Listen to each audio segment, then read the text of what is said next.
Question number 4 है, एक शब्द या वाक्य में उत्तर दीजिए। फर्स्ट है, यदि किसी द्विघात समीकरण के विविक्त कर का मान ऋणात्मक हो तो उस समीकरण के मूलों की प्रकृति कैसी होगी।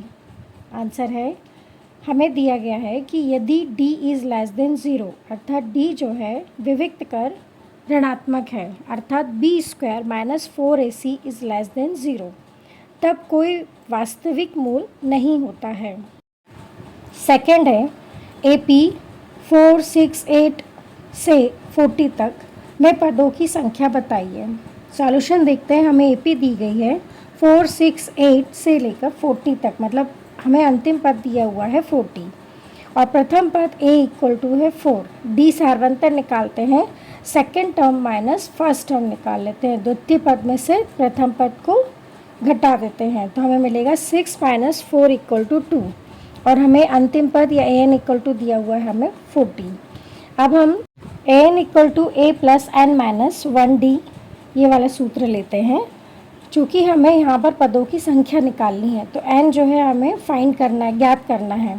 an दिया हुआ हमें 40, a इक्वल टू 4, तो हम यहाँ पर वैल्यू पुट कर देते हैं 4 plus n minus 1 into D की वैल्यू 2 इक्वल टू 40।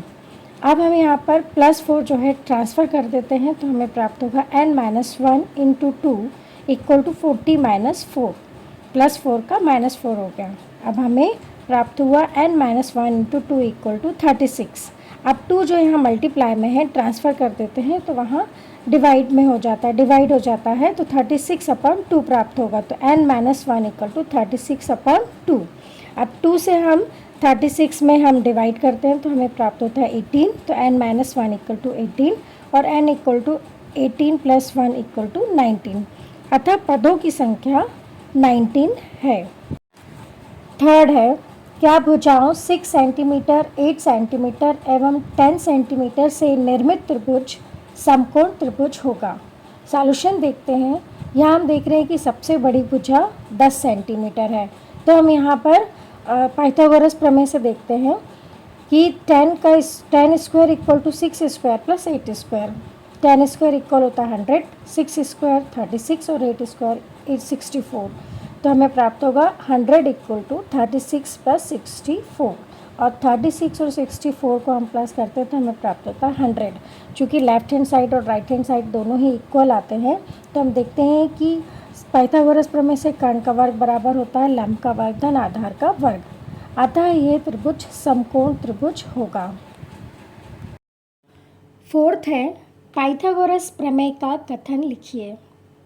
आंसर देखते हैं। पाइथागोरस प्रमेय समकोण त्रिभुज में कर्ण भुजा का वर्ग आधार भुजा और लंब भुजा के वर्ग के योग के बराबर होता है, या इसे हम इस तरह से लिख सकते हैं, समकोण त्रिभुज में कर्ण का वर्ग बराबर लंब का वर्ग धन आधार का वर्ग।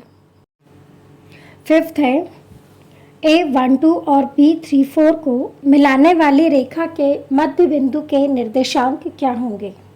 सॉल्यूशन देखते हैं। हमें दिया है A12 और B34। जैसे कि हम जानते हैं कि मध्य बिंदु के निर्देशांक होते हैं x1 plus x2 by 2, y1 plus y2 upon 2। अब हम इसमें x1, x2, y1, y2 की वैल्यू रख देते हैं तो x1 और x2 की वैल्यू 1 प्लस 3 बाई 2 और y1 और y2 की वैल्यू रखने पर हमें मिलेगा 2 प्लस 4 बाई 2। हम इसे हल करते हैं तो 4 अपॉन 2 और 6 अपॉन 2 मिलता है। इस तरह मध्य बिंदु के निर्देशांक है 2, 3। सिक्स्थ है, किसी त्रिभुज के शीर्षों के निर्देशांक 4, 3, 2, -3 तथा -3, 5 है, उसके केंद्रक निर्देशांक क्या होंगे। सॉल्यूशन देखते हैं। हमें त्रिभुज के शीर्षों के निर्देशांक दिए हैं 4, 3, 2, -3 तथा -3, 5।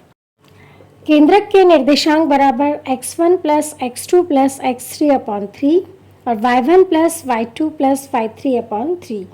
अब हम इसमें x1, x2, x3, y1, y2 और y3 के मान रखते हैं और हल करते हैं तो हमें प्राप्त होता है 6 माइनस 3 अपॉन 3 और 5 अपॉन 3। अब हम इसे हल करते हैं 3 अपॉन 3 और 5 अपॉन 3। 3/3 की वैल्यू 1, तो इस तरह हमें प्राप्त हुआ केंद्रक के निर्देशांक बराबर 1 5/3।